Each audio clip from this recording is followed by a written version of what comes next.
Hi, and welcome to my girl Jonah podcast.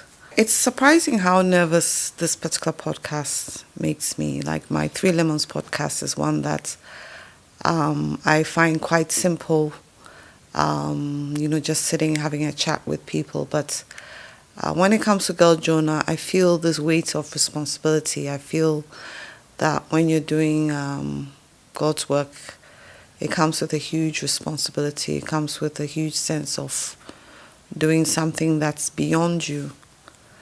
Um, I've been feeling a bit flat lately. I mean, the last, I would say, month, it's been very busy. And you would think that that busyness will come with a sense of fulfillment, sense of joy. But it's amazing how sometimes we kind of allow little voices in us to discourage us, and it's not always people from the outside telling us things that discourage us. Sometimes we discourage ourselves. On Saturday, I had the pleasure of being at Nananov's gallery, and he had a sculpture of a jockey, like a jockey on a horse. And he said something. He said sometimes you have to be the horse and the rider. Like when you watch a racing game, you see that the jockeys, which is not very nice, but the jockey's kind of like getting the horse to go faster and to win the race. But in life, sometimes you have to find a way to get yourself moving.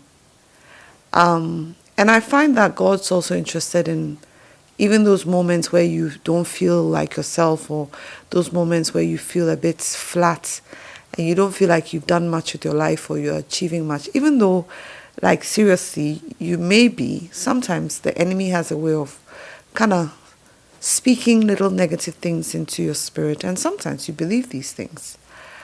And so I find that God has an interest in that. For example, last Saturday, he sent a few women who met in my cafe. And I remember sitting there listening to one of the women who's called Theresa Lai. She's an amazing, amazing woman of God. And she talked about triggers and baits and how we need to understand that sometimes there are things that trigger these feelings of depression, or these feelings of not being up to it, these feelings of tiredness. And we need to recognize these triggers.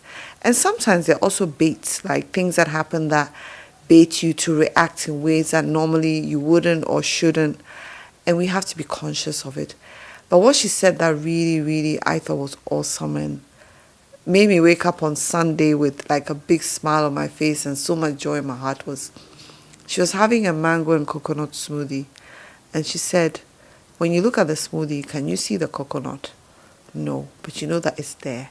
And that's our relationship with Christ. That's our relationship with God. Like, we're so close. He's so close to us that we're like a smoothie. You know that it's got mango, it's got milk, it's got all kinds of stuff in there. But all you see is the one. And we need to recognize that power that we have because of that closeness and that intimacy. And when these days come where you're feeling a bit low, or you're feeling like you're not up to it, remember the power. Remember the intimacy. Remember the closeness. And keep going.